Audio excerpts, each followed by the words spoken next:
இங்கே அபிஷேகம் பெற்றுக்கொண்டவர்கள் எத்தனை பேர் இருக்கிறீங்க? கொஞ்சம் கரங்களை உயர்த்தி காண்பீங்களேன்.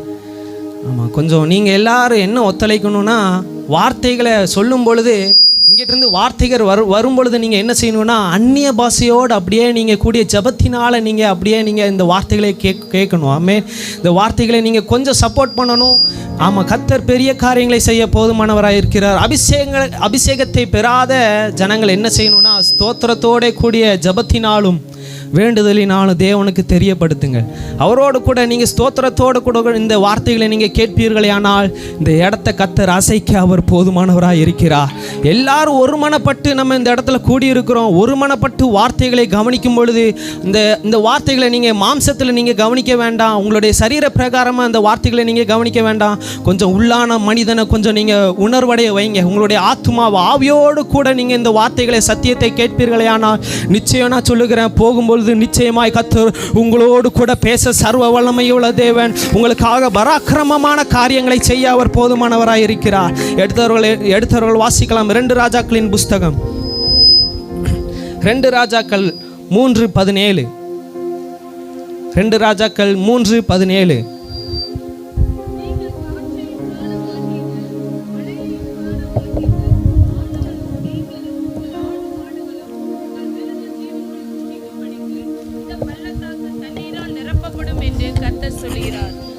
ஒரு விஷயாக எல்லோரும் சேர்ந்து வாசிப்போம். ஒன்றாக இணைந்து ஒரே குரலோடு எல்லோரும் சேர்ந்து வாசிப்போம். நீங்கள் காட்சியும் காண மாட்டீர்கள், மழையையும் காண மாட்டீர்கள், ஆனாலும் நீங்களும் உங்கள் ஆடு மாடுகளும் உங்கள் மிருக ஜீவன்களும் குடிக்கும்படிக்கு இந்த பள்ளத்தாக்கு தண்ணீரால் நிரப்பப்படும் என்று கர்த்தர் சொல்லுகிறார். விசுவாசிக்கிறீங்களா? ஆமென். இந்த 2வது வாரத்திலே கர்த்தருடைய வார்த்தை உங்களை நோக்கி வருகிறது. நீங்கள் காட்சியும் காண மாட்டீர்கள், மழையையும் காண மாட்டீர்கள், நீங்களும் உங்கள் ஆடு மாடுகளும் குடித்து தீரும்படிக்கு இந்த பள்ளத்தாக்கு அது தண்ணீரால் நிரப்பப்படும். அது தண்ணீரால் நிரப்பப்படும். அது தண்ணீரால் நிரப்பப்படும். காட்சியும் பார்க்க மாட்டீங்க, மழையையும் காண மாட்டீங்க, ஆனாலும் நீங்களும் உங்கள் குடும்பங்களும் உங்கள் பிள்ளைகளையும் சமாதானத்தோடு வாழ வைப்பது இது கர்த்தருடைய வாக்கு. உங்களை தண்ணீரை காண செய்வது கர்த்தருடைய வாக்கு. உங்கள் பள்ளங்கள் எல்லாம் தண்ணீரால் நிரப்பப்படும் என்று கர்த்தர் சொல்லுகிறார். ஆமென். விசுவாசிக்கிறவங்க மாத்திரம் நல்ல கரங்களை தட்டி சத்தமாய் ஆமென் என்று. ஆமென். வசனம் அழகாய் சொல்லி இருக்கிறது. நீங்கள் காட்சியும் காண மாட்டீர்கள், மழையையும் காண மாட்டீர்கள், ஆனாலும் என்னது நிரப்பப்படுமா? பள்ளத்தாக்கு நிரப்பப்படுமா? பள்ளத்தாக்கு தண்ணீரால் நிரப்பப்படுவதற்கு என்னது முக்கியமாக தேவை? என்னது வேணும்? பேசுங்க, நீங்கள் பேசணும், கண்டிப்பாக பேசணும். மழை கண்டிப்பாக தேவை.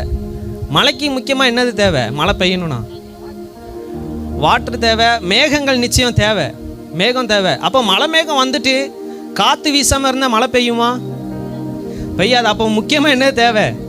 காற்றும் வேணும், மழையும் வேணும். பள்ளத்தாக்கு நிரப்பப்படணும்னா என்னது முக்கியமாக தேவை? காற்று வேணும், மழை வேணும். இது உலக பிரகாரமான ஒரு பார்வை. ஆமென்.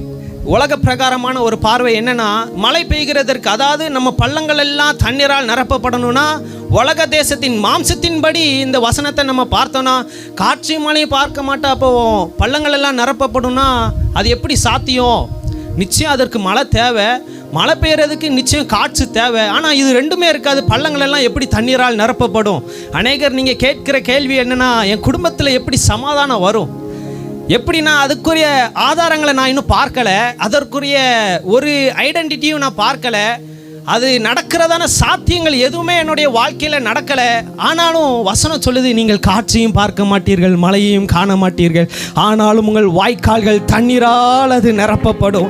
ஆமாம், அது உலக பிரகாரமான ஒரு காரியம். என்னன்னா அதற்கு அறிகுறி தேவை. ஆமென். சொல்லுங்க, அறிகுறி தேவை. சொல்லுங்க, அறிகுறி தேவை. ஒரு காரியம் நடக்கணும்னா அதற்கு நிச்சயம் என்னது தேவை? ஒரு அறிகுறி இருந்தால் தான் அந்த உலகம் நம்பும். ஒரு அறிகுறி இருந்தால் தான் அந்த உலகம் நம்பு. இப்போ இங்கே மழை பெய்ய போதுன்னா நம்ம எப்படி கண்டுபிடிப்போம்னா, மேலே ஸ்டார்லாம் இருக்காது, அப்படியே மேகம் முழுசாக அடைச்சிரும். அப்படி இருந்தால் மழை பெய்யும்னு சொல்லிட்டு நம்ம அப்படி முடிவு எடுத்துக்கொள்வோம். அப்போ அது என்ன ஒரு அர்த்தம்னா, ஐடென்டிட்டி, ஒரு அறிகுறி. அறிகுறி இருந்துச்சுன்னா அது நடக்கும்னு ஒரு காரியம். ஆனால் வசனம் சொல்லுது, நீங்கள் எதையும் உங்களுக்கான அறிகுறி எதுவுமே இருக்காது, ஆனாலும் உங்களுடைய பள்ளங்கள் எல்லாம் தண்ணீரால் நிரப்பப்படும். ஆமென். இதான் கர்த்தருடைய வாக்கு.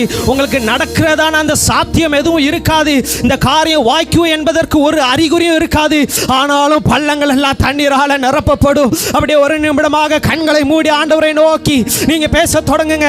உங்கள் பள்ளங்கள் எல்லாம் தண்ணீரால் நிரப்பப்படும் என்று கர்த்தர் சொல்லி இருக்கிறார். உங்கள் பள்ளங்கள் எல்லாம் தண்ணீரால் நிரப்பப்படும் என்று கர்த்தர் சொல்லி இருக்கிறார். ஓ, இந்த உலகம் சொல்லும், இந்த அறிகுறி இருந்தாதான் உன்னுடைய குடும்பத்தில் சமாதானம் வரும், இந்த அறிகுறி இருந்தாதான் சமாதானம் வரும். நீங்க சொல்லிருக்கீங்க, இன்னும் வரைக்கும் ஒரு ஐடென்டிட்டி கிடைக்கலையே ஆண்டவரே, இன்னும் வரைக்கும் ஒரு அறிகுறியும் கிடைக்கலையே, நான் அந்த உலகத்திற்கு ஒத்த வேஷம் தரிக்காம உமக்காக பிரகாசிப்பிக்கணும்னு ஆசைப்படுகிறேன், இன்னும் ஒரு அறிகுறி கிடைக்கலையே ஆண்டவரே. கர்த்தர் சொல்லுகிறார், ஓ பள்ளங்கள் எல்லாம் தண்ணீரால் நிரப்பப்படுவதற்கு இதுதான் அறிகுறி, இதுதான் அறிகுறி. ஒரு சாத்தியமும் இல்லாம இருக்கிறதே, இதுதான் அறிகுறி. உங்களை உயர்த்துவதற்கான காரியம் எது தெரியுமா? இதுதான் கர்த்தர் சொல்லுகிற வார்த்தை, இதுதான் அறிகுறி, இதுதான் ஐடென்டிட்டி. உங்களுக்கான ஐடென்டிட்டி என்னது தெரியுமா? ஒரு சாத்தியமும் இல்லாம, காற்றும் வராம, மழையும் பெய்யாம இருக்கிறதே, இதான் உங்கள் அற்புதத்தினுடைய முதல் படி, இதுதான் உங்கள் அற்புதத்தினுடைய முதல் படி. நீங்கள் காட்சியும் பார்க்க மாட்டீங்க, மலையையும் பார்க்க மாட்டீங்க, ஆனாலும் நீங்களும் உங்கள் மிருக ஜீவன்களும் உங்களுடைய ஆடு மாடுகளும் குடித்து தீரு மட்டும் இந்த பள்ளத்தாக்கு தண்ணீரால் நிரப்பப்படும். இது தண்ணீரால் நிரப்பப்படும், தண்ணீரால் நிரப்பப்படும். இதை நான் இன்னைக்கு தியானித்து கொண்டு இருக்கும் பொழுது ஆவியானவர் இன்னும் ஒரு படி மேலே போய் எனக்கு கற்றுக் கொடுத்த காரியம், குடும்பத்தில் நான் என்னுடைய முழு குடும்பமாக நான் ரட்சிக்கப்படணும்னு ஆசைப்படுகிறேன். என்னுடைய குடும்பம் முழுமையாக நானும் என் வீட்டாருமோ வென்றால் கர்த்தரையே சேவிப்போம் என்கிற அந்த வாக்குத்தத்தம் எனக்கு நிறைவேறணும். நாங்கள் குடும்பமாக ஆண்டவரை நாங்கள் சேவிக்கணும், குடும்பமாக நாங்கள் ஆலயத்திற்கு வரணும், முழு உள்ளத்தோடு என்னுடைய பிள்ளைகள் ரட்சிக்கப்படணும், நாங்கள் எல்லாரும் முழு குடும்பத்தோடு ஆண்டவரை நாங்கள் சேவிக்கணும் என்கிற எண்ணத்தோடு நீங்கள் வந்திருப்பீர்களே. ஆனால் கர்த்தர் சொல்லுகிறார், ஒரு காரியமே எனக்கு வாய்க்கலை தம்பி, ஒரு காரியமே எனக்கு வாய்க்கலை தம்பி, இந்த ஆண்டாச்சு ரட்சிக்கப்படுவாங்களான்னு நினைக்கிறேன், ஆனால் அதுக்குரிய அறிகுறிகள் எனக்கு எதுவுமே இல்லை, அதற்குரிய அறிகுறிகள் எதுவுமே இல்லை. ஆண்டவர் சொல்லுகிறாரு, நீங்கள் காட்சியும் காண மாட்டீர்கள், மழையையும் காண மாட்டீர்கள், ஆனால் உங்கள் பள்ளத்தாக்கு தண்ணீரால் நிரப்பப்படும். தண்ணீர் என்றால் ஜீவ தண்ணீர், ஜீவ தண்ணீரால் நிரப்பப்படும் என்று கர்த்தர் சொல்லி இருக்கிறார். ஜீவ தண்ணீர் ஒரே ஒரு நபரிடத்திலிருந்து தான் கிடைக்கும், அதுதான் நாம் ஆராதிக்கிற இயேசு கிறிஸ்து, நாம் ஆராதிக்கிற இயேசு கிறிஸ்து. கர்த்தர் சொல்லுகிறார், நீங்கள் காட்சியும் காண மாட்டீங்க, மழையையும் பார்க்க மாட்டீங்க, நீங்களும் உங்கள் ஆடு மாடுகளும், அதாவது நீங்களும் உங்கள் மிருக ஜீவன்களும், நீங்களும் உங்களுடைய குடும்பங்களும் குடித்து தீரு மட்டும் உங்களுடைய குடும்பத்தில் இயேசுனுடைய பிரசனம், இயேசுனுடைய வார்த்தைகள், இயேசு கிறிஸ்துனுடைய வார்த்தைகள் வசனங்களாய் போதிக்கப்படும் என்று கர்த்தர் சொல்லி இருக்கிறார். ஒரு அறிகுறி வராது, ஆனால் கர்த்தர் சொல்லுகிறார், உங்கள் பள்ளத்தாக்கு தண்ணீரால் நிரப்பப்படும். ஆமென், ஹல்லேலூயா. எத்தனை பேர் உற்சாகத்தோடு இருக்கிறீங்க? ஆமென். அப்படியே அந்த ஆவிக்குள்ள பலனோடு நீங்கள் இந்த சத்தியத்தை கேட்பீர்களே, ஆனால் நிச்சயம் கர்த்தர் நம்மோடு கூட பேச பெரியவராய் அவர் இருக்கிறார். ஆமாம், சமீபத்தில் நான் நோவாவினுடைய சம்பவத்தை நான் தியானித்து கொண்டு இருக்கும் பொழுது ஆவியானவர் ஒரு காரியத்தை எனக்கு மிகவும் ஒரு வெளிப்பாடாக ஒரு காரியத்தை எனக்கு ஆண்டவர் கற்றுக் கொடுத்தார். அந்த காரியத்தை நான் பார்க்கும் பொழுது, ஆமாம்ல, இது எவ்வளோ பெரிய காரியம், ஆனால் நிறைய பேர் இந்த காரியத்தை பேச மாட்டேங்கிறோம். நோவாவினுடைய சம்பவத்தை நம்ம பார்க்கும் பொழுது எடுத்தவர்கள் வாசிக்கலாம். ஆதியாகமம் 8வது அதிகாரம் 3வது வசனம். ஜலம் பூமியிலிருந்து நாளுக்கு நாள் வற்றி கொண்டே வந்தது. 150 நாளுக்கு பின்பு ஜலம் வடிந்தது.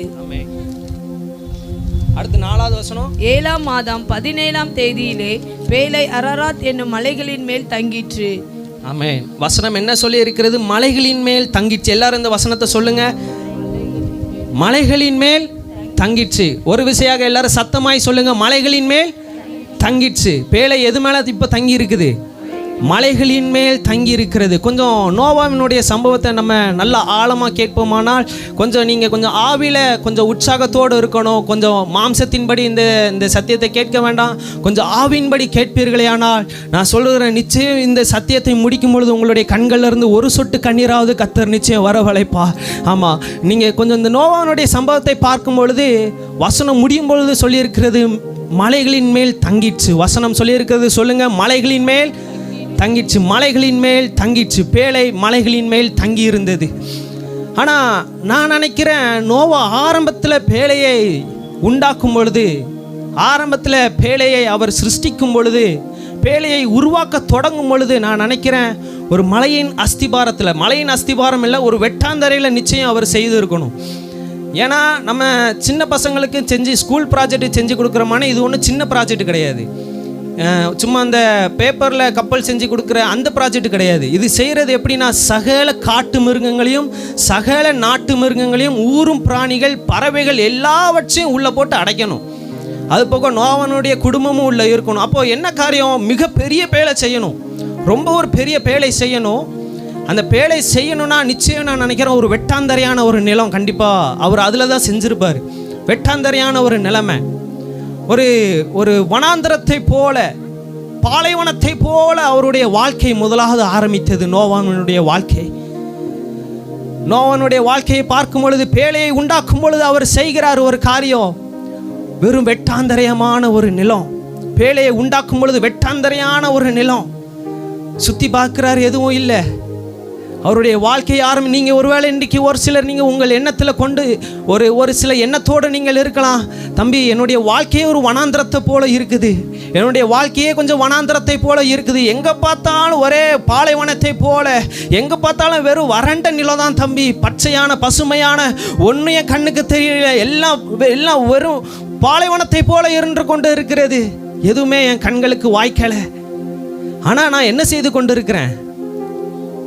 பேழைகளை செய்து கொண்டு இருக்கிறேன். ஆனால் பேழைகளை செய்து கொண்டு இருக்கிறேன். ஒரு சிலரோட விசுவாசத்தை நான் உருவாக்கி கொண்டு இருக்கிறேன், ஒரு சிலருடைய விசுவாசத்தை நான் உருவாக்கி கொண்டு இருக்கிறேன், சில பேழைகளை நான் உருவாக்கி கொண்டு இருக்கிறேன். ஆனால் என்னுடைய வாழ்க்கையில் என்னது இல்லை? ஒரு செழிப்பான இடம் இல்லை, ஒரு பள்ளத்தாக்கின் ஒரு அனுபவம். நோவா ஒரு பள்ளத்தாக்கில் தான் அவர் ஒரு பேழையை நான் நினைக்கிறேன் செய்திருப்பார், ஒரு வனாந்தரமான ஒரு இடம். ஏன்னா பெரிய கப்பல் பெரிய பேழை செய்யணும், வனாந்தரமான ஒரு இடத்துல தான் அவர் நிச்சயம் பேழையை செய்திருக்கணும். ஆனால் முடிவில் பார்க்குறோம் அவருடைய பேழை மலைகளின் மேல் தங்கிடுச்சு, அவருடைய பேழை மலைகளின் மேல் தங்கிடுச்சு, அவருடைய பேழை மலைகளின் மேல் தங்கிடுச்சு. உங்களுக்கு இன்னும் புரியலைன்னு நினைக்கிறேன், நீங்கள் எடுத்துக்கொள்ளலாம். ஆதியாகமம் 7வது அதிகாரத்திலே 18வது வசனம், 19வது வசனம், 20வது வசனம். ஜலம் பெருவெள்ளமாகி பூமியின் மேல் மிகவும் பெருகிற்று, பேழையானது ஜலத்தின் மேல் மிதந்து கொண்டிருந்தது. நல்ல இந்த வசனத்தை கவனிங்க. பேழையானது ஜலத்தின் மேல் மிதந்து கொண்டிருந்தது. சொல்லுங்க, எல்லாரும் சொல்லுங்க, பேழையானது. பேழையானது. இந்த வசனத்தை உங்களுடைய மைண்டில் நீங்கள் வச்சுக்கோங்க. தொடர்ந்து நம்ம வாசிக்கும் பொழுது இந்த வசனம் உங்கள் மைண்டுக்குள்ளே இருக்கணும். பேழை இப்போ எங்கே இருக்குது? ஜலத்தின் மேல் இருக்குது. இப்போ பேழை எங்கே இருக்குதுன்னா ஜலத்தின் மேல் இருக்கிறது. பேழையானது ஜலத்தின் மேல் மிதந்து கொண்டிருந்தது என்று வசனம் சொல்லியிருக்கிறது. இந்த வசனத்தை உங்கள் மைண்டுக்குள்ளே வச்சுக்கோங்க. இப்போ தொடர்ந்து நீங்கள் 19, 20 வாசிங்க. ஜலம் பூமியின் மேல் மிகவும் அதிகமாய் பெருகினதினால் வானத்தின் கீழ் எங்கும் உள்ள உயர்ந்த மலைகள் எல்லாம் மூடப்பட்டன. உயர்ந்த மலைகள் எல்லாம் மூடப்பட்டன. 20 மூடப்பட்ட மலைகளுக்கு மேலாய் 15 முழ உயரத்திற்கு 15 முழ உயரத்திற்கு ஜலம் பெருகி இருந்தது. வசனம் சொல்லி இருக்கிறது, வானத்தின் கீழ் எங்கும் உள்ள உயர்ந்த மலைகள் எல்லாம் மூடப்பட்டு இருந்தது. கொஞ்சம் ஆவியோட கூட இந்த சத்தியத்தை கேளுங்க. நிச்சயம் கர்த்தர் பேச சர்வ வல்லமையுள்ள தேவன். உயர்ந்த மலைகள் எல்லாம் மூடப்பட்டு இருந்தது. வசனம் சொல்லி இருக்கிறது, உயர்ந்த மலைகள் எல்லாம் மூடப்பட்டு இருந்தது. அந்த மூடப்பட்ட மலைகளுக்கு மேலாய் 15 முழ உயரத்திற்கு ஜலம் இருந்தது. ஆனாலும் நோவாவுடைய பேழை எப்படி இருந்ததா? ஜலத்தின் மேல் மிதந்து கொண்டிருந்தது. கொஞ்சம் நீங்க கண்களை மூடிக்கொள்ளுங்களேன், கொஞ்சம் கண்களை மூடிக்கொள்ளுங்களேன். ஆவியானவர் பலமாய் ஏவுகிற ஒரு காரியம், ஆவியானவர் பலமாய் ஏவுகிற ஒரு காரியம். கொஞ்சம் நீங்க ஆவில கொஞ்சம் நிரம்ப ஆரம்பிங்க, கொஞ்சம் ஆவில நீங்க நிரம்ப ஆரம்பிங்க. உங்களுடைய ஆவி வெறுமையா இருக்கக்கூடாது. இந்த சத்தியத்தை புரிந்தவர்கள் மாத்திரம், இந்த சத்தியத்தை புரிந்தவர்கள் மாத்திரம் உங்க வாயிலிருந்து வார்த்தைகள் உண்டாகட்டுமே, வார்த்தைகள் உண்டாகட்டுமே, வார்த்தைகள் உண்டாகட்டுமே. நோவா முதலாவது ஆரம்பிக்கும் பொழுது பார்க்கிறோம் ஒரு வெட்டாந்தரையான ஒரு நிலைமை, ஒரு வெட்டாந்தரையான ஒரு நிலைமை. ஒரு வனாந்திரத்தை போல வாழ்க்கையை ஆரம்பிக்கிறாரு, வனாந்தரத்தை போல ஆரம்பிக்கிறாரு. நீங்க கேட்கிறீங்க கர்த்தரிடத்துல, ஆண்டவரே நீர் சொன்ன காரியத்தை அல்லவா நான் செய்தேன், நீர் சொன்ன காரியத்தை அல்லவா செய்தேன், இன்னும் என்னுடைய வாழ்க்கை உயர்த்தப்படவில்லையே. இன்னும் ஒரு சிலர் நீங்க கேட்கிறீங்க ஆண்டவர்கிட்ட, ஆண்டவரே எனக்கு விரோதமா பேசுகிற இந்த ஜனங்களிடத்துல, எனக்கு விரோதமா பேசுகிற இந்த ஜனங்கள் மத்தியில என்னுடைய தலையை எண்ணெயினால் அபிஷேகம் பண்ணுங்க ராஜா, என்னுடைய தலையை எண்ணெயினால் அபிஷேகம் பண்ணுங்க, என் பாத்திரம் வழிந்து ஓடட்டும். நோவனுடைய வாழ்க்கையை பார்க்கிறோம். அவர் ஒரு சில நேரத்தில் அவர் ஜெபம் பண்ணி இருப்பார். அவரை பார்த்து பரியாசம் பண்ணுகிற ஜனங்களை நோக்கி, ஆண்டவரே பரியாசம் பண்ணுகிற ஜனத்திற்கு முன்பாக என் தலையை உயர்த்துங்க ஆண்டவரே, உயர்த்துங்க ஆண்டவரேன்னு அவர் ஒரு விசை கேட்டு இருக்கலாம். ஆனால் கர்த்தருடைய வார்த்தை என்ன தெரியுமா உங்களை நோக்கி வருகிறது? நோவாவே, இவர்களுடைய கண்களுக்கு முன்பாக அல்ல, இவர்களுடைய தலைக்கு மேலாய் நான் உயர்த்த போவது அல்ல, இவர்களுடைய தலைக்கு நேராய் உன்னை நான் உயர்த்த போவது அல்ல, சில உயர்ந்த கண்மலைகளுக்கு மேலாய் உன்னை நான் உயர்த்த போகிறேன். சில உயர்ந்த கண்மலைகளுக்கு மேலா. இல்ல இன்னும் ஒரு சிலருக்கு புரியல. புரிந்தவரை மாத்திரம் நல்ல கரங்களை தட்டி தேவனை மகிமைப்படுத்த தொடங்குங்க, தேவனை மகிமைப்படுத்த தொடங்குங்க. ஒரு சிலர் கேட்கிறீங்க, எனக்கு விரோதமாய் பேசுகிற, எனக்கு விரோதமாய் கூட்டம் கூடுகிற இந்த ஜனத்தின் மத்தியில என் தலையை உயர்த்துங்க ஆண்டவரே. கர்த்தர் சொல்லுகிறார், இல்ல இல்ல இல்ல இல்ல, இவர்கள் மத்தியில நான் உன்னை உயர்த்த போவதல்ல, சில உயர்ந்த மலைகளுக்கு மேலா, சில உயர்ந்த மலைகளுக்கு மேலா உன்னை நான் உயர்த்த போகிறேன் நோவாவே. ஓ ராபா சந்தரா, நன்றி நன்றி நன்றி நன்றி நன்றி நன்றி நன்றி நன்றி. ஒரு சிலர் ஆண்டவரோடு கூட நீங்க கேட்கிற வார்த்தை, ஆண்டவரே நீர் சொன்ன காரியத்தை செய்கிறேன், ஆனா இன்னும் பள்ளத்தாக்கின் நிலைமை, இன்னும் பள்ளத்தாக்கின் நிலைமை, இன்னும் ஒரு பள்ளத்தாக்கு போல, வறண்ட நிலம், பாலைவனத்தை போல. நோவாவே இல்ல நோவாவே இல்ல நோவாவே, குறித்த காலத்துக்கு தரிசனம் இன்னும் வைக்கப்பட்டு இருக்கிறது. அது பொய் சொல்லாது, அது முடிவிலே விளங்கும், அது நிச்சயமாய் வரும், அது நிச்சயமாய் வரும், அது நிச்சயமாய் வரும். நோவாவே நோவாவே, ஒரு வெட்டாந்தரையான நிலைமையில உன்னுடைய வாழ்க்கையை ஆரம்பித்தாயோ? இல்ல இல்ல இல்ல இல்ல, உன்னுடைய கண்களை ஏறெடுத்து பார், உன் கண்களை ஏறெடுத்து பார். வானத்து நட்சத்திரங்களை என்ன கூடுமானால் என்ன, கடற்கரை மணலை என்ன கூடுமானால் என்ன கூடு. உன்னை நான் அவ்வளவு பெரிய ஜாதியாய் மாற்ற போகிறேன். ராபா சந்தரா, நன்றி நன்றி நன்றி நன்றி நன்றி நன்றி. இரண்டு கரத்தை வானத்துக்கு நேராய் உயர்த்தி, என் பலன் ஒன்றும் இல்லை என்று நான் அறிவேன், அவர் பலன் இன்றும் குறையவில்லை. என் பலன் ஒன்றும் இல்லை என்று நான் அறிவேன், அவர் பலன் இன்றும் குறையவில்லை. பலத்தாலும் அல்ல, பராக்கிரமம் அல்ல, ஆவியினாலே என்னை எழும்ப செய்வார். பலத்தாலும் அல்ல, பராக்கிரமம் அல்ல, ஆவியினாலே என்னை எழும்ப செய்வார். என்னை எழும்ப பண்ணும் ஆண்டவர் என்னோடு இருப்பதா, நான் எழும்புவேன் அவர் பலத்தா.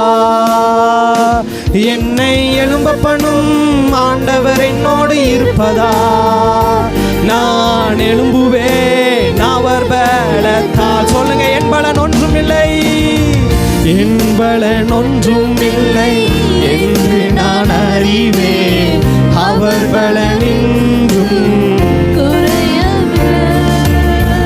என் பலன் ஒன்றும் இல்லை என்று நான் அறிவேன், அவர் பலன் இன்றும் பலத்தாலும் பலத்தாலும் அல்ல, பராக்கிரமம் அல்ல, ஆவியினாலே என்னை எழும்ப செய்வார்.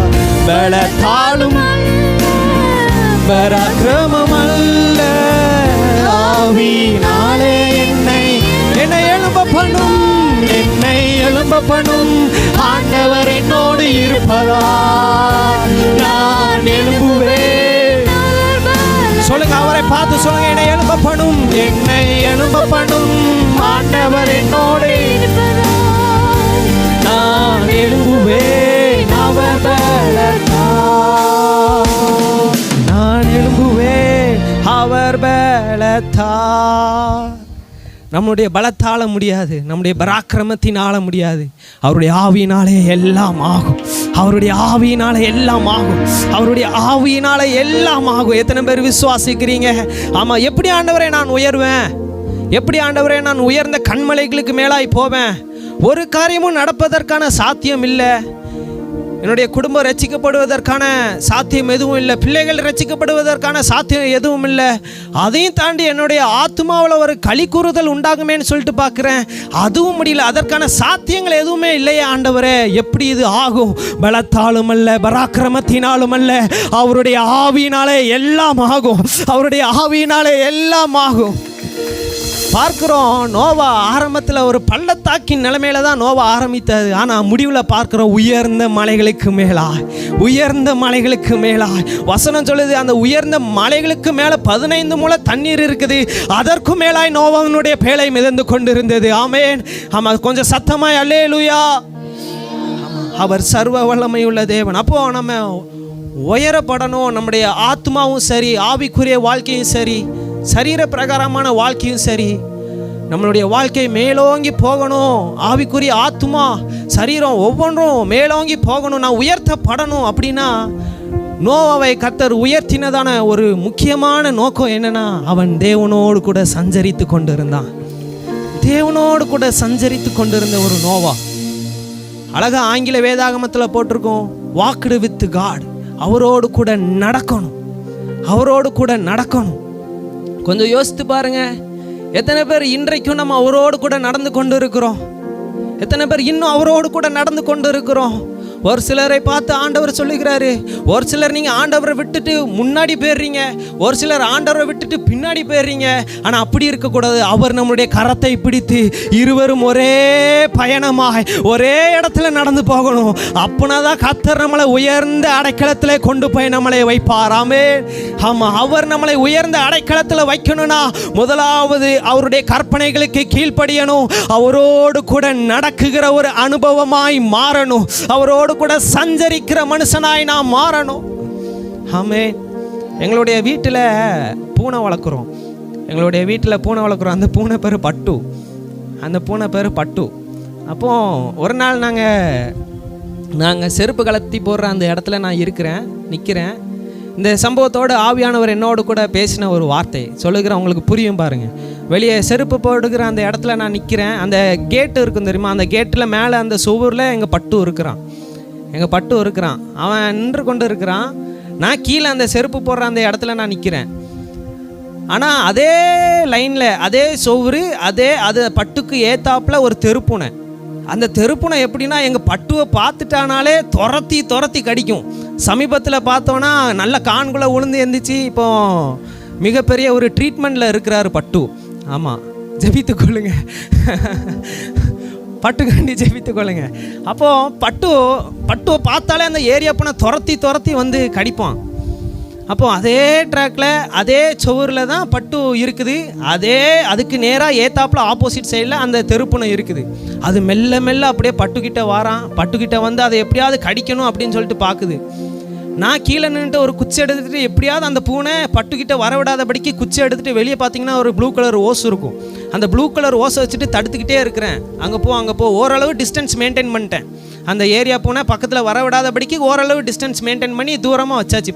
பட்டு இங்கே இருக்கிறான், தெருப்பூனை கொஞ்சம் அங்கே சமீபத்தில் இருக்குது. நான் கீழே நின்றுட்டு சொல்கிறேன், பட்டு நீ கீழே வா, பட்டு நீ என்கிட்ட வா அப்படின்னு. ஆனால் பட்டு என்ன செஞ்சுச்சுன்னா என்கிட்ட வரல. அது கீழேயும் இறங்கி வராமல் அந்த சத்ருவோட, அதாவது அந்த பூனைக்கிட்ட, ஏரியா பூனைக்கிட்ட, அந்த தெருப்பூனைக்கிட்ட எதிர்த்து சண்டை போடாமலையும் அந்த ஒரே இடத்துல நிற்கிது. அப்போது ஆவியானவர் சமீபத்தில் என்னோடு கூட அந்த சம்பவம் நடந்து முடிந்த உடனே ஆவியானவர் என்னோடு கூட இடைப்பட்ட காரியம், நிறையா தேவனுடைய பிள்ளைகள் இப்படி தான் இருக்கிறாங்க. என்னென்னா ஆண்டவர் சொல்கிறார், என்கிட்ட உனக்கு உயர்ந்த அடைக்கலம் உண்டு, என்கிட்ட நிறைய பாதுகாப்பு உனக்கு உண்டு, என்கிட்ட வந்தினா உனக்கு நான் நிறைய காரியங்களை வைத்து இருக்கிறேன். ஆனால் நம்ம நிறைய நேரங்களில் என்ன செய்கிறோன்னா, ஆண்டவர்கிட்டையும் போக மாட்டேங்கிறோம், சத்ரு கையில் விழுந்து மாண்டும் போக மாட்டேங்கிறோம். என்ன செய்கிறோன்னா நடுவில் நின்று கொண்டு இருக்கிறோம். இதனுடைய காரியம் முடிவில் என்னவாய் விளங்கும் தெரியுமா? சத்ரு நம்மளை வாரி கொண்டு போய் விடுவான். ஆண்டவர் என்னோடு கூட பேசின வார்த்தை என்னென்னா, நிறைய பேர் பட்டுவ போல தான் இருக்கிறாங்க. ஆமாம், ஆண்டவர் இங்கிட்ட இருந்து கூப்பிட்றாரு, என்கிட்ட வா, என்னோட கூட நீ சஞ்சரி, என் கூட 1 மணி நேரமாவது நீ விழித்திருக்க கூடாதா என்று இயேசு கிறிஸ்து சொன்னது போல அழகா சொல்கிறாரு, 1 மணி நேரமாவது என்னோட கூட விழித்திருக்க கூடாதா? நிறைய பேர் பட்டுவ போல தான் செய்து கொண்டு இருக்கிறோம். பக்கத்தில் உள்ளவங்க கரத்தை பிடிச்சு சொல்லுங்க. ஆமாம், பட்டுவ போல தான் நம்ம ஒரு சில நேரத்தில் செய்து கொண்டு இருக்கிறோம். ஆமாம், அப்படி இருக்கக்கூடாது. ஒன்று ஆண்டவர் கரத்தில் நம்ம விழுந்துடணும். ஆமாம், அதான் வசனம் சொல்லுது, ஏற்ற காலத்தில் அவர் உங்களை உயர்த்தும்படிக்கு அவருடைய பலத்தை கைக்குள்ளே அடங்கி இருக்கணும். அவர் நம்மளை உயர்த்தணும்னா முதல் என்ன செய்யணும்? அவர் கைக்குள்ளே நம்ம அடங்கி இருக்கணும். அவர் கைக்குள்ளே அடங்கி இருக்கணும். பக்கத்தில் உள்ளவங்க கரத்தை பிடிச்சு சொல்லுங்கள், அவர் உங்களை உயர்ந்த அடைக்கலத்தில் வைக்கணும்னா, அவர் உங்களை உயர்ந்த அடைக்கலத்தில் வைக்கணும்னா சொல்லுங்கள். எல்லாரும் சொல்லுங்கள். ஒரு சிலர் சொல்லாமல் இருக்கிறீங்க, முன்னாடி பின்னாடி பார்த்து சொல்லுங்கள். அவர் உங்களை உயர்ந்த அடைக்கலத்தில் வைக்கணும்னா அவருடைய பலத்தை கைக்குள்ளே அடங்கி இருங்க. அவருடைய பலத்தை கைக்குள்ளே அடங்கி இருங்க. ஆமென். அவருடைய பலத்தை கைக்குள்ளே அடங்கி இருக்கும் பொழுது தான் ஒரு பாதுகாப்பு நமக்கு உண்டு. ஒரு பாதுகாப்பு நமக்கு உண்டு. நோவாவை பார்க்கிறோம். அவரோடு கூட சஞ்சரித்து கொண்டிருந்த நோவா தேவனோடு கூட சஞ்சரித்து கொண்டிருக்கிறார். சஞ்சரிப்பது என்றால் அதான் சொன்னது போல வாக்டு வித் காட். ஒவ்வொரு நாளும் அவரோடு கூட நடக்கணும். சமையல் பண்ண ஆண்டவரோடு கூட பேசிக்கொண்டே சமையல் வைக்கணும். ஏதோ வீட்டுக்காரர் என்னமோ சொன்னார், அதே நினைப்பில் போட்டு சமையல் பண்ணோன்னா ஒன்று உப்பு கூடிரும், இல்லை மசாலா கூடிரும், கடைசி வீட்டில் பாத்திரம் தான் பறக்கும். ஆமாம். அப்போ நம்ம என்ன செய்யணும் அப்படின்னா, ஒவ்வொரு காரியத்தை செய்யும் பொழுதும் ஆண்டவரோடு கூட பேசிக்கொண்டே செய்யும் பொழுது அந்த காரியம் மாறுதலாய் முடியும். ஆமாம். கர்த்தர் சர்வ வல்லமையுள்ள தேவனாக இருக்கிறார். வேலை ஸ்தலத்திற்கு போகும்போதும் அப்படி தான் அவரோடு கூட பேசிக்கொண்டு போகணும். பைக்கில் போகும்போது அவரோடு கூட சஞ்சரிக்கணும். ஒவ்வொரு நாளும் அவரோடு கூட சஞ்சரித்து கொண்டே இருக்கணும். அவரோடு கூட பேசிக்கொண்டு இருக்கிற அனுபவம் மிகவும் அருமையான ஒரு சந்தோஷத்தை நமக்கு உண்டாக்கும். அது உலகத்தால் நமக்கு தர முடியாது. இந்த உலகத்தால் நமக்கு எதுவுமே ஒன்றும் கிடையாது. அதே மாதிரி நான் ஒரு காரியத்தை சொல்லுகிறேன். நீங்கள் தேவனுடைய கரத்திலிருந்து ரட்சிப்பை மாத்திரம் தான் இலவசமாக பெற்றுக்கொள்ள முடியும். மீதி எல்லாத்துக்குமே நீங்கள் என்ன தான் செய்யணும்னா விலைக்கிரயம் செலுத்தி தான் ஆகணும். எத்தனை பேர் அதை அங்கீகரிக்கிறீங்க? ஆமாம். நம்ம ஆண்டவருடைய கரத்தில் இருந்து ரட்சிப்பை மாத்திரம் தான் இலவசமாக வாங்க முடியுமே தவிர மற்ற எல்லாத்துக்குமே நம்ம விலைக்கிரயத்தை செலுத்தி தான் ஆக வேண்டும். இல்லை தம்பி, நீ ஆரம்பத்தில் கண்மலெல்லாம் சொன்னியே, நல்லா இருந்துச்சு, இப்போ என்ன அவரோடு கூட சஞ்சரிக்கணும், கொஞ்சம் பின்னாடி வார்த்தைலாம் கொஞ்சம் ஒரு மாணி வருதே, என்ன தம்பி? இல்லை, நீங்கள் ஆண்டவரோடு கூட, அதாவது நீங்கள் உயர்த்தப்படணும்னா நிச்சயம் விலைக்கிரயத்தை செலுத்தி தான் ஆகணும். அவரோடு கூட நீங்கள் சஞ்சரித்து தான் ஆகணும். அவரோடு கூட நடந்து தான் ஆகணும். அப்படின்னா தான் நோவாவுக்கு கொடுத்த வாக்கு தத்துவம் அவர் பள்ளத்தாக்கில் தான் ஆரம்பித்தார். ஆனால் முடியும் பொழுது பாருங்கள், உயர்ந்த மலைகளுக்கு மேலாய் கர்த்தர் உயர்த்தினார். ஆமென். உயர்ந்த மலைகளுக்கு மேலாய் உயர்த்தினார். நம்ம ஜெபிக்க போகிறோம். ஒரு நிமிடமாக எல்லாரும் எழுமி நில்லுங்களேன். எல்லாரும் எழுமி நில்லுங்க. நேரமாகிவிட்டது. ஒரு 5 நிமிடம் மாத்திரம். கேட்ட சத்தியம் நிச்சயமாய் ஆண்டவர் உங்களோடு கூட பேசியிருப்பார் என்று நான் விசுவாசிக்கிறேன். Jesus, hallelujah, hallelujah, hallelujah, hallelujah. நன்றி நன்றி நன்றி நன்றி நன்றி நன்றி நன்றி நன்றி நன்றி நன்றி நன்றி நன்றி நன்றி நன்றி. நீங்கள் பேச தொடங்குங்க. நீங்கள் பேச தொடங்குங்க. நீங்கள் பேச தொடங்குங்க. நீங்கள் பேச தொடங்குங்க. ஆண்டவர் இடத்துல பேச தொடங்குங்க. ஆண்டவர் சொன்னது போல் நீங்கள் காட்சியும் பார்க்க மாட்டீங்க, மலையையும் பார்க்க மாட்டீங்க. நீங்களும் உங்கள் ஆடு மாடுகளும் உங்கள் மிருக ஜீவன்களும் குடித்து தீர் மட்டும் பள்ளத்தாக்கு அது தண்ணீரால் நிரப்பப்படும். அது தண்ணீரால் நிரப்பப்படும். ஜீவ தண்ணீரால் நிரப்பப்படும். அது ஜீவ தண்ணீரால் நிரப்பப்படும். தேவ பிரசன்னத்தினால் எப்பொழுதும் உங்களுடைய கூடாரம் நிறைந்திருக்கும். தேவ பிரசன்னத்தால் எப்பொழுதும் நிறைந்திருக்கும். ஒரு மகிமையின் மேகம் எப்பொழுதும் உங்கள் கூடாரத்தின் வாசல்ல நின்று கொண்டிருக்கும். ஒரு மேக ஸ்தம்பமாய், அக்னி ஸ்தம்பமாய் எப்பொழுது கர்த்தர் உங்களுக்கு முன்பாக போய்கொண்டே இருப்பா. எப்பொழுது போய்கொண்டே இருப்பா. எப்பொழுது எப்பொழுது எப்பொழுது கர்த்தர் சொல்லுகிறார், உனக்கு விரோதமாய் எழும்புகிற எந்த ஆயுதமும் அது வாய்க்காதே போகும். எந்த ஆயுதமும் அது வாய்க்காதே போகும். எந்த ஆயுதமும் அது வாய்க்காதே போகும். சத்துரு உங்களுக்கு விரோதமா திட்டம் போட்டு இருக்கலாம். ஆனா இல்லை இல்லை இல்லை, கர்த்தர் சொல்லுகிறார், பள்ளத்தாக்கு தண்ணீரால் நிரப்பப்படும். பள்ளத்தாக்கு தண்ணீரால் நிரப்பப்படும். இந்த வாக்கு தத்தங்கள்லாம் நிறைவேறணும்னா என்ன செய்யணும்? நம்ம அவரோடு கூட சஞ்சரிக்கிற மனிதர்களாய் மாறணும். தேவனோடு கூட நடக்குகிறவர்களாய் மாறணும். ஆமே. நீங்கள் பேச தொடங்குங்க. நீங்கள் பேச தொடங்குங்க. நீங்கள் பேச தொடங்குங்க. நீங்கள் பேச தொடங்குங்க. ஒன்று பிரசங்கமாக இருந்தாலும் சரி, ஆராதனையாக இருந்தாலும் சரி, ஆர்ப்பாட்டத்தில் முடிந்து விடக்கூடாது. ஒரு அர்ப்பணிப்பில் தான் நிச்சயம் முடியணும். ஒரு அர்ப்பணிப்பில் தான் முடியணும். எத்தனை பேர் விசுவாசிக்கிறீங்க? எத்தனை பேர் இந்த வார்த்தைகளை நம்புறீங்க? எத்தனை பேர் இந்த வாக்கு தத்தத்தை விசுவாசித்து 2 கரத்தை உயர்த்தி அவரை நோக்கி சொல்லுங்க, என் பலன் ஒன்றும் இல்லை என்று நான் அறிவேன், அவர் பலன் இன்றும் குறையவில்லை. என் பலன் ஒன்றும் இல்லை என்று நான் அறிவேன், அவர் பலன் இன்றும் குறையவில்லை.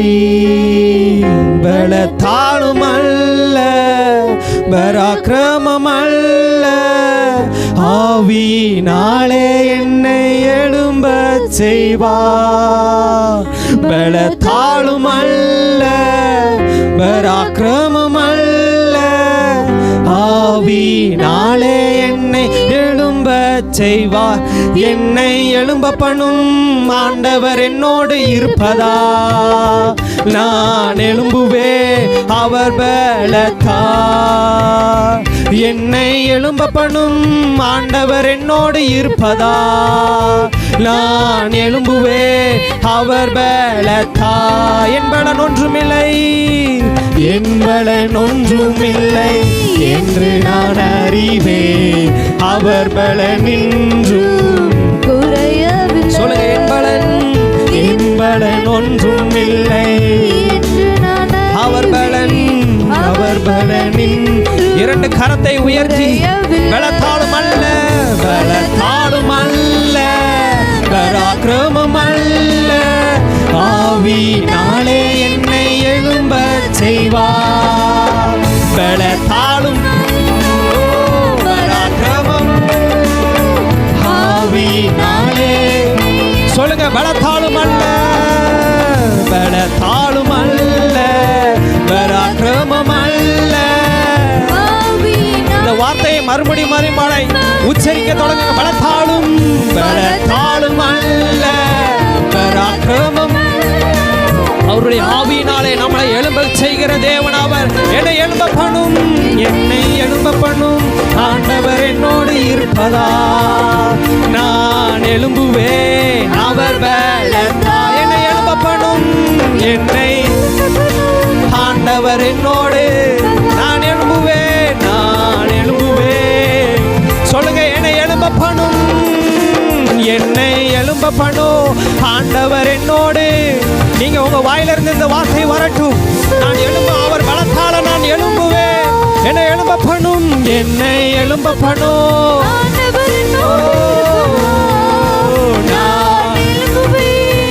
சொல்லுங்க, சொல்லுங்க, என்னை எழும்ப பண்ணும், என்னை எழும்ப பண்ணும் ஆண்டவர் என்னோடு, நான் எழும்புவேன்.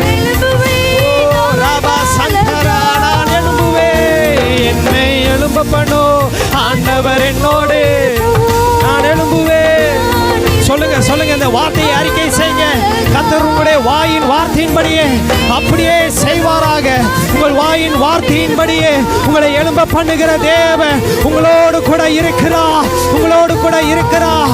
உங்களை விழுங்க செய்கிற சத்துருவை பார்க்கிலோ, உங்களை விழுங்க செய்கிற சத்துருவின் திட்டத்தை பார்க்கிலோ, உங்களுடைய தேவன் அவர் சர்வ வல்லமையுள்ள தேவன். உங்களுக்காக யுத்தம் செய்கிற தேவன் அவர் சர்வ வல்லமையுள்ள தேவன். நீங்கள் எழும்ப பண்ணுகிற தேவனாய் அவர் இருக்கிறார். உங்களை எழும்ப பண்ணுகிற தேவனாய் இருக்கிறார். நீங்கள் காட்சியும் காண மாட்டீர்கள், மழையும் காண மாட்டீர்கள். ஆனாலும் நீங்களும் உங்கள் மிருக ஜீவன்களும் ஆடு மாடுகளும் குடித்து தீரு மட்டும் இந்த பள்ளத்தாக்கு தண்ணீரா, பள்ளத்தாக்கு தண்ணீரா, பள்ளத்தாக்கு தண்ணீரால் நிரப்பப்படுவதாக, பள்ளத்தாக்கு தண்ணீரால் நிரப்பப்படுவதாக, தண்ணீரால் நிரப்பப்படுவதாக. ஓ, திறந்த வாசலை எனக்கு முன்பாக வைத்துக் கொண்டு அடைக்காத ஆண்டவரே உம்மை நாங்கள் உயர்த்துகிறோம். ஓ, என்னை எழும்ப பண்ணும் ஆண்டவர் என்னோடு இருப்பதா, நான் எழும்புவேன். என்னை எழும்ப பண்ணும், என்னை எழும்ப பண்ணும் ஆண்டவர் என்னோடு, நான் எழும்புவேன்.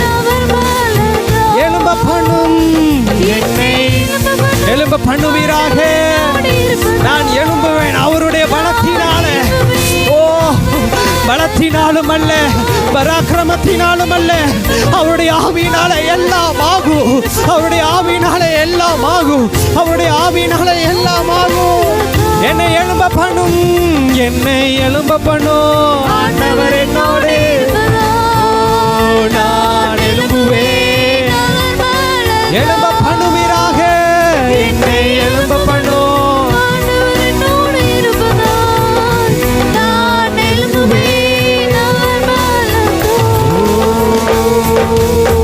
பலத்தாலும் அல்ல, பராக்கிரமம் அல்ல, ஆவியினாலே என்னை எழும்ப செய்வார். பலத்தாலும் அல்ல,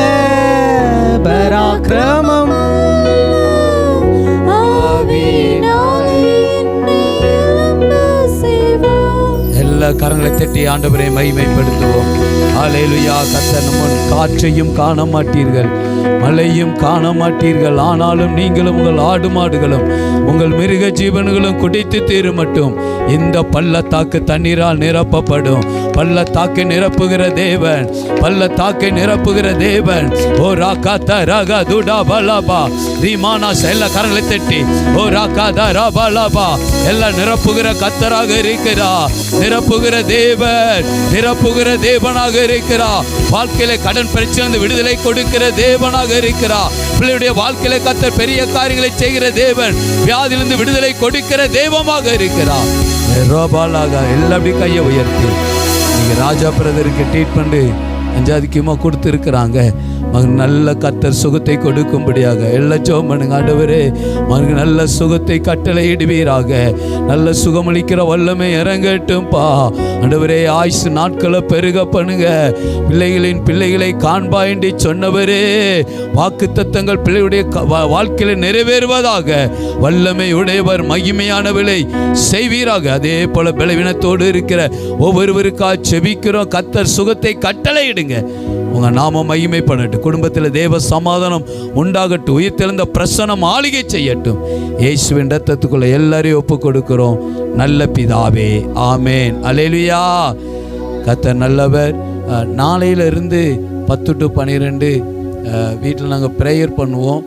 கான்ஃபரன்ஸ் காலில் செபிக்கிறவங்க எங்கள் நம்பருக்கு ஃபோன் பண்ணுங்கள்.